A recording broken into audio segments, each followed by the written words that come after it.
Assalamualaikum warahmatullahi wabarakatuh. Bagaimana kabarnya teman-teman semua? Semoga selalu sehat, diberikan kebahagiaan, serta dimudahkan rezekinya. Kali ini kita akan bahas sebuah film terbaru yang berjudul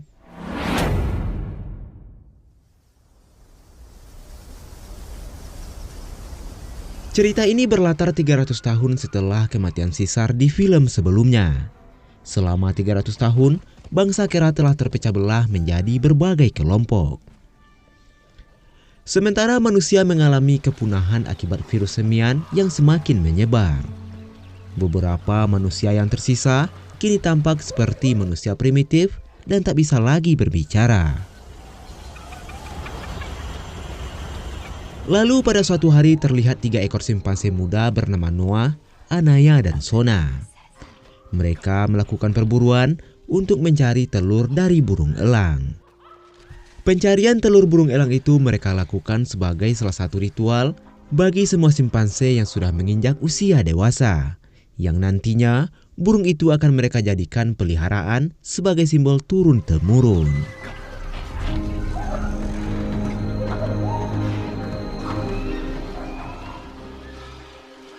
Setelah lama melakukan pencarian, akhirnya mereka menemukan sarang burung elang. Tapi hanya ada 3 telur dalam sarang burung tersebut. Anaya menyarankan untuk mengambil semua telurnya. Namun Noah melarangnya karena mereka harus mengikuti hukum yang berlaku dan harus menyisakan 1 telur. Noah pun akhirnya mengalah dan menawarkan kedua telur itu kepada Anaya dan Sona. Dan tidak lama kemudian, Noah kembali melihat sarang burung elang lainnya. Meskipun lokasinya sangat susah untuk dijangkau, Noah terus berusaha untuk bisa mengambil telur tersebut.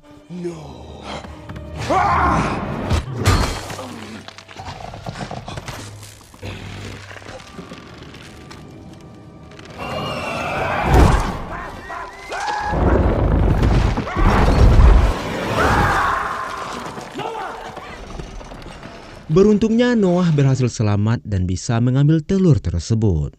Setelah mereka mendapatkan masing-masing 1 telur, mereka memutuskan untuk kembali ke rumah. Namun di perjalanan ada sesuatu yang mengikuti mereka. Mereka pun langsung mengejarnya hingga sampailah di sebuah terowongan. Yang mana terowongan itu adalah batas wilayah bagi suku elang dan merupakan daerah terlarang. Di sana mereka melihat sepotong kain yang tersangkut di ranting. Lalu Anaya memberanikan diri untuk mengambil potongan kain itu. Dan ketika mencium aromanya, ia mengatakan jika kain itu adalah milik manusia.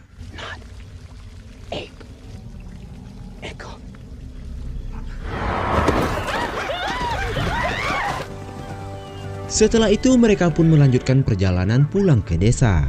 Sesampainya di desa, Noah langsung disambut oleh sang ibu dan mengatakan kalau ayahnya telah menunggunya. Yang ternyata ayah Noah adalah kepala suku dari klan elang di desa itu. Noah lalu menceritakan kalau ia berhasil mendapatkan telur burung elang dari pinggir bukit kegelapan. Namun saat itu sang ayah mencium aroma dari kain yang dibawa oleh Noah. Ayahnya curiga kalau Noah telah melewati perbatasan. Namun Noah mencoba meyakinkan ayahnya dan mengatakan kalau ia menemukan kain itu di depan terowongan dan ia tidak melewati perbatasan. Untuk mencegah hal tak diinginkan dari aroma kain itu, ayah Noah memerintahkan anak buahnya untuk membuang kain itu jauh-jauh dari desanya. Ketika malam tiba, Noah mendengar sesuatu dari ruang penyimpanan makanan. Ia pun mencoba melihatnya yang membuatnya sangat terkejut.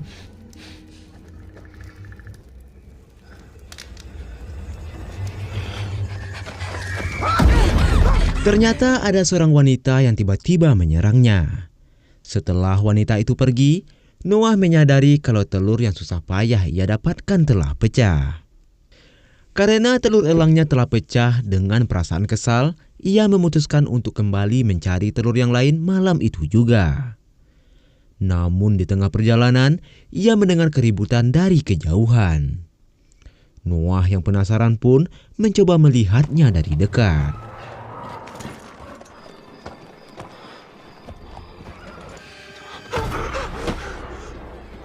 Ternyata itu adalah anak buah ayahnya yang tadi disuruh untuk membuang kain. Yang rupanya mereka telah diserang oleh klan topeng hingga membuatnya tewas. Noah pun segera bersembunyi dan memperhatikan para gorila itu dari kejauhan. Rombongan klan topeng itu menemukan potongan kain manusia. Mereka pun meyakini kalau klan elang telah bekerja sama dengan manusia. Sementara dari kejauhan, Noah terus memperhatikan mereka. Namun di saat yang sama, tiba-tiba kuda Noah keluar.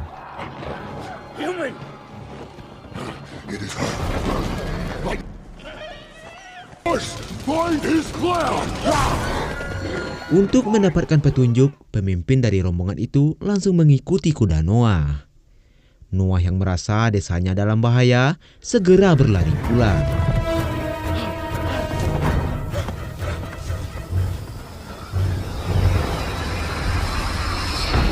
Sayangnya ia terlambat karena desanya telah hangus terbakar. Klan topeng yang meyakini manusia bersembunyi di klan elang terus memperandakan desa itu dan menangkap semua klan elang. Sementara Noah yang tak melihat keberadaan ayahnya mencoba mencarinya ke lantai atas.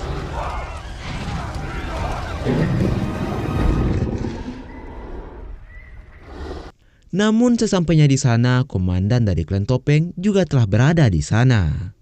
Kepala suku yang tak terima desanya diserang hingga membuat pertarungan pun tak terhindarkan.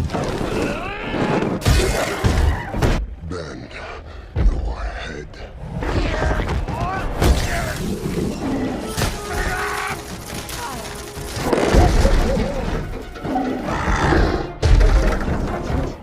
Walaupun Noah telah membantu ayahnya, tapi komandan gorila itu bukanlah lawan yang sepadan bagi mereka. Sambil mengatakan demi Caesar, komandan gorila itu memotong tali yang menahan Noah.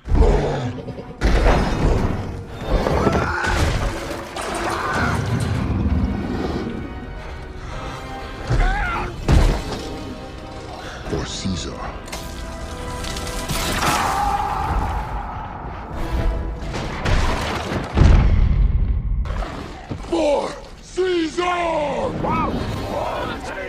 Keesokan harinya, Noah yang berhasil selamat mencoba memeriksa keadaan desanya. Di sana ia mendapati sang ayah telah tewas. Sementara sang ibu dan yang lainnya dibawa oleh klan topeng.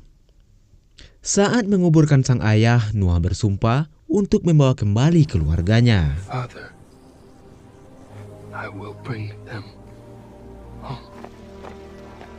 Noah pun memulai perjalanannya dengan mengikuti jejak kaki kuda dan ia pun memberanikan diri untuk masuk ke dalam terowongan.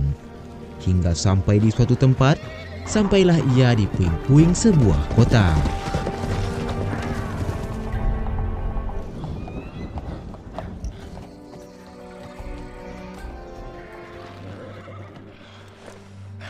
Tidak jauh dari sana, Noah menemukan potongan kain yang merupakan milik ibunya. Karena lelah sudah melakukan perjalanan seharian, Noah pun memutuskan untuk bermalam tak jauh dari sana.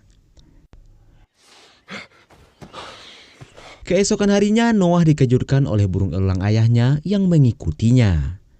Noah lalu mencoba memanggil elang itu dengan nyanyian suku elang.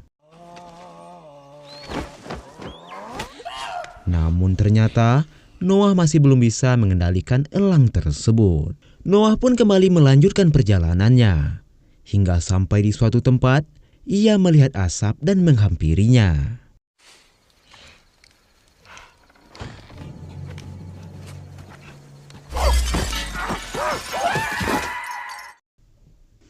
Noah pun masuk ke dalam sebuah jebakan. Lalu seekor orang utan bernama Raka datang menghampirinya. Raka mengira kalau Noah adalah bagian dari klan topeng karena melihat senjata listrik milik klan topeng yang dibawa oleh Noah. Noah mencoba meyakinkan Raka dan menjelaskan apa yang telah terjadi padanya. Dan ternyata Raka juga telah diserang oleh klan topeng. Dan salah satu temannya tewas dan sekarang sedang dikremasi. Noah lalu menanyakan apakah Raka tahu sukunya dibawa kemana. Namun Raka menjawab kalau ia juga tak mengetahuinya. Raka lalu memperlihatkan sebuah buku pada Noah. Ia pun menjelaskan bahwa buku itu adalah suatu benda yang berisikan simbol-simbol dari masa lalu. Dan para kera di zaman Caesar mengerti semua simbol yang ada di buku itu. Mendengar nama Caesar, Noah pun menjadi penasaran. Karena klan topeng juga menyebut nama Caesar saat menyerang desanya. Raka menjelaskan kalau Caesar adalah kera cerdas pertama dan dulunya Caesar dirawat dan dibesarkan oleh seorang manusia. Dan pada zaman dulu, kera dan manusia hidup berdampingan. Namun setelah Caesar tewas, kawanan kera terpecah menjadi beberapa kelompok hingga nama Caesar pun semakin dilupakan. Seperti halnya klan topeng yang mengaku sebagai penerus Caesar, tapi mereka tak mengetahui tujuan dan perintah Caesar yang sebenarnya. What is it? Human. They are scavengers. There was a time when humans and apes lived side by side. You should stay here. There is much I could teach you. Saat berjalan menelusuri hutan, mereka melihat wanita yang menyerang Noah malam itu. Melihat wanita itu, Raka meyakini kalau ia adalah petunjuk dari Caesar. Dan mungkin saja wanita itu juga sengaja mengikuti Noah untuk meminta bantuannya. Pada malam harinya saat mereka beristirahat, wanita itu tiba-tiba kembali muncul dan mendatangi mereka. Melihat wanita itu yang sepertinya kelaparan, Raka lalu memberikannya buah-buahan dan juga memberikan selimut. Raka juga memberi nama wanita itu dengan nama Nova. Lalu Noah menanyakan kenapa Raka memberi nama Nova pada wanita itu. Raka menjelaskan dulu waktu Caesar masih hidup, Caesar pernah membesarkan seorang anak yang bernama Nova. Keesokan harinya Noah berencana untuk meninggalkan Nova. Namun Raka yang memegang teguh ajaran Caesar memilih untuk mengajaknya bersama mereka. Hingga sampailah di suatu tempat, tanpa sengaja mereka melihat sekelompok manusia primitif yang minum di sebuah sungai. They are like you. Would you like?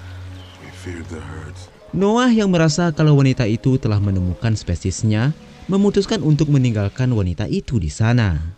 Sementara Raka yang tertarik dengan manusia memilih tinggal bersama kelompok manusia primitif itu. Sebelum pergi, Raka memberikan sebuah kalung sebagai tanda persahabatan. Tapi di saat bersamaan, klan topeng datang dan memburu orang-orang di sana.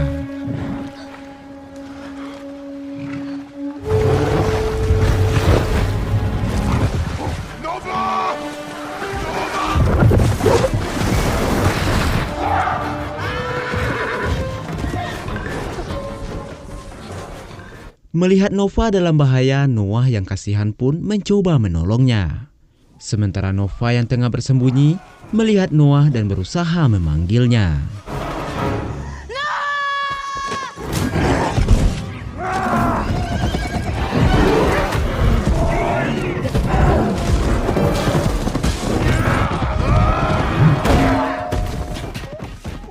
Beruntungnya Raka datang hingga mereka pun berhasil pergi dari sana. Hingga sampai di suatu tempat, mereka pun memutuskan untuk beristirahat. Di sana Raka mengatakan mungkin saja Nova bisa berbicara. Karena tadi Raka mendengar Nova memanggil nama Noah. I have a name. She spoke. Raka dan Noah sangat kaget karena yang mereka tahu di masa sekarang tidak ada satupun manusia yang bisa berbicara. Nova lalu memperkenalkan dirinya dan mengatakan kalau namanya adalah May. May menjelaskan ia sengaja berpura-pura bisu agar tidak ditangkap oleh klan topeng. Karena selama ini, klan topeng menangkap manusia yang bisa berbicara untuk dijadikan budak. May juga mengatakan kalau ia tahu di mana klan topeng menahan keluarga Noah. Berdasarkan keterangan dari May, mereka bertiga pun mulai melakukan perjalanan untuk mencari keluarga Noah. Namun saat akan melintasi jembatan, ternyata klan topeng telah berada di bawahnya dan langsung melakukan penyerangan. Go back. Go back.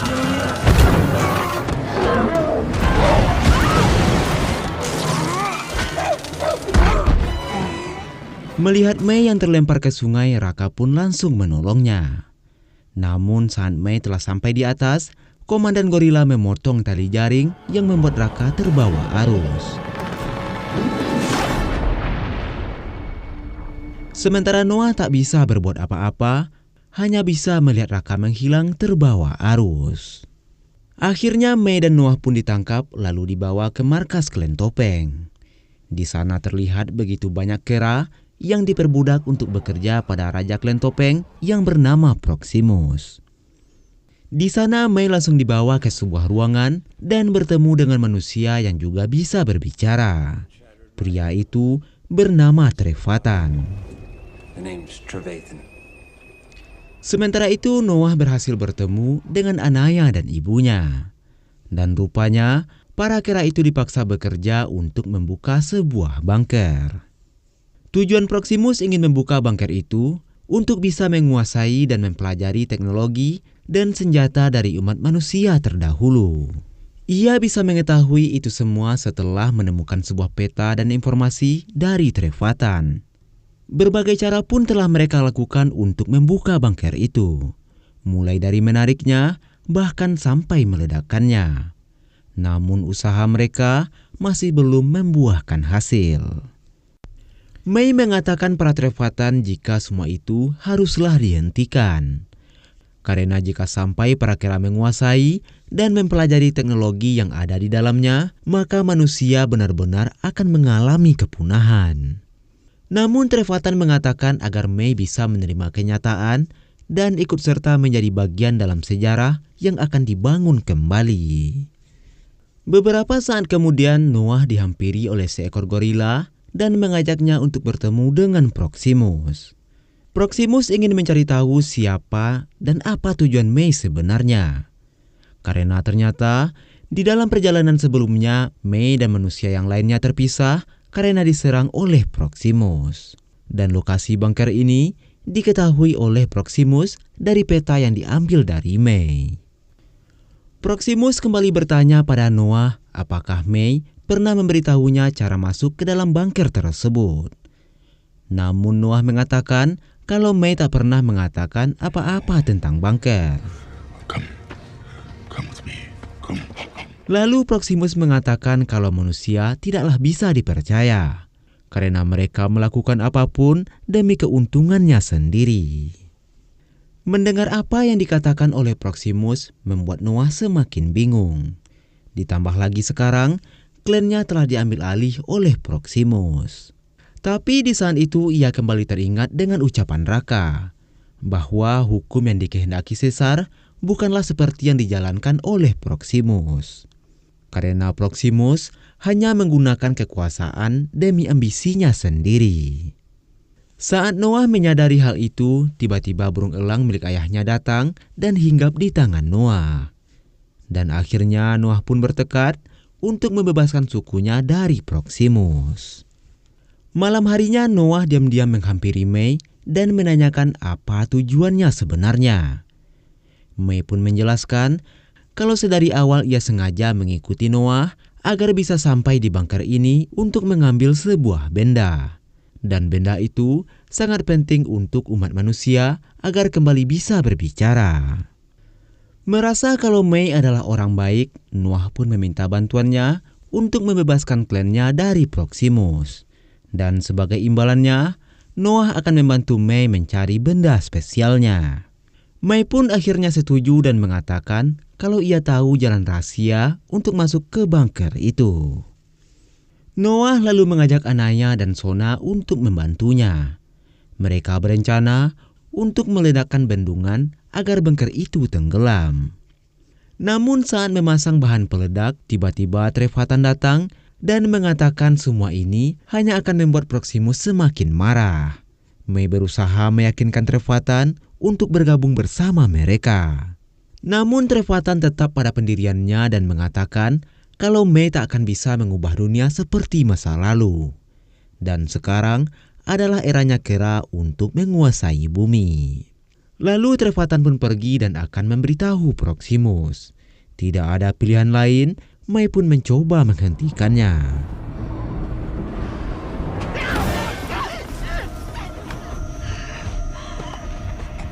Akhirnya Trevathan pun tewas dan May membuang mayatnya ke laut.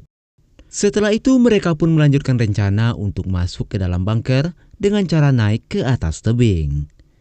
Setelah berusaha keras, akhirnya mereka pun sampai di pintu masuk bunker itu. Mereka lalu masuk ke dalam dan menyusuri semua ruangan. Sampai pada akhirnya, mereka menemukan saklar listrik yang ternyata masih berfungsi.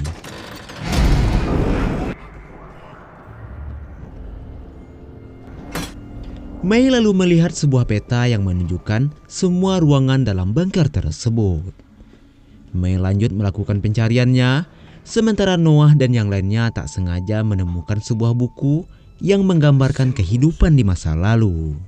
Disitulah ia baru sadar bahwa apa yang diceritakan oleh Raka dan May adalah benar. Bahwa dulu manusia hidup lebih dominan dan Kera belum bisa berbicara.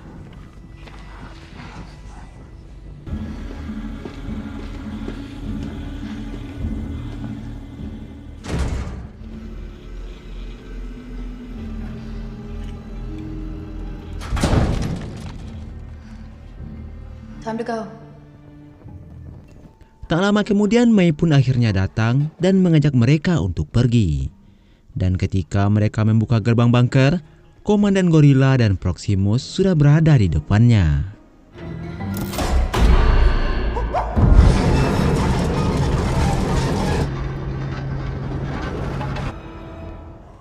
Proximus yang merasa kalau Noah telah mengkhianatinya, langsung menyandra Sona lalu menyuruhnya untuk membunuh May. May yang tak tahu harus berbuat apa, langsung menembakkan pistol pada Kera yang menyandra Sona.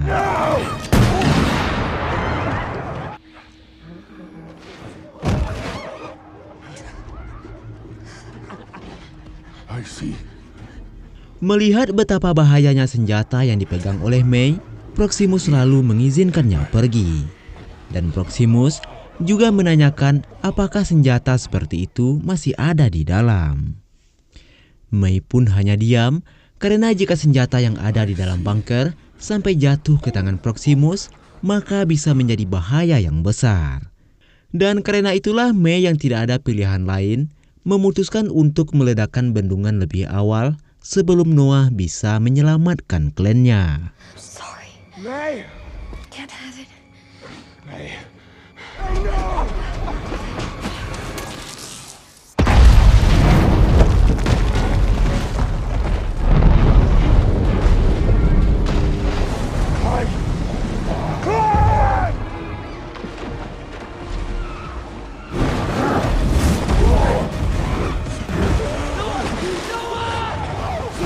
Noah yang masih terjebak di dalam bunker mengarahkan klannya untuk naik ke lantai atas. Dan secara tiba-tiba, Komandan Gorilla datang dan langsung menyerang Noah.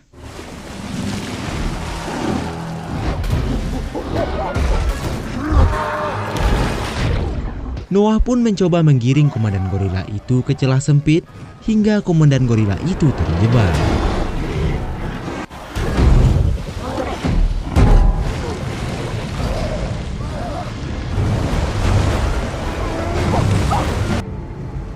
Sesampainya di lantai atas, Noah sangat senang karena ia bisa mengevakuasi keluarganya. Namun secara tiba-tiba, Proximus datang dan langsung menyerangnya. You can destroy. You think.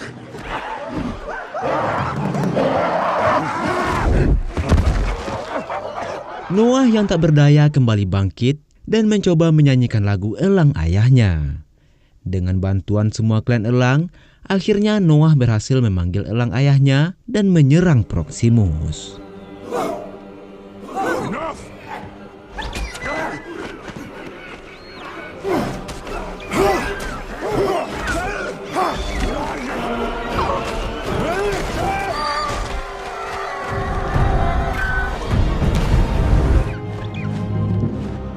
Akhirnya Noah berhasil membawa klannya kembali dan membangun desanya.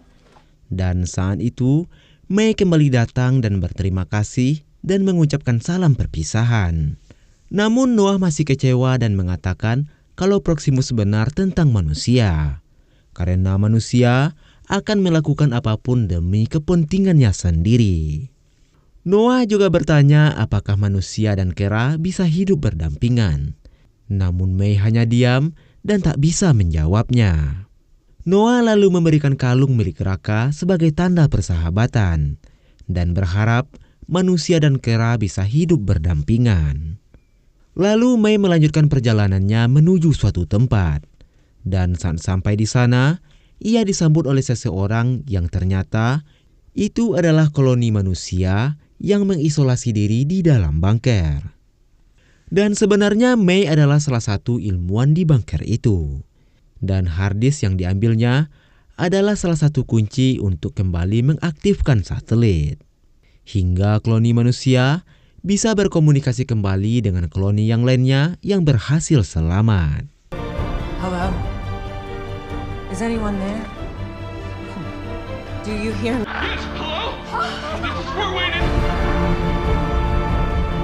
Dan itulah alur dari film Kingdom of the Planet of the Apes. Dan kelanjutan ceritanya mungkin akan mirip dengan Planet of the Apes versi tahun 1968. Buat yang penasaran dengan film Planet of the Apes tahun 1968-an, bisa tonton di sini. Atau nanti saya pin linknya di kolom komentar. Akhir kata saya ucapkan terima kasih, semoga terhibur. Sampai jumpa di video selanjutnya, jaga terus kesehatanmu. Dan wassalamualaikum warahmatullahi wabarakatuh.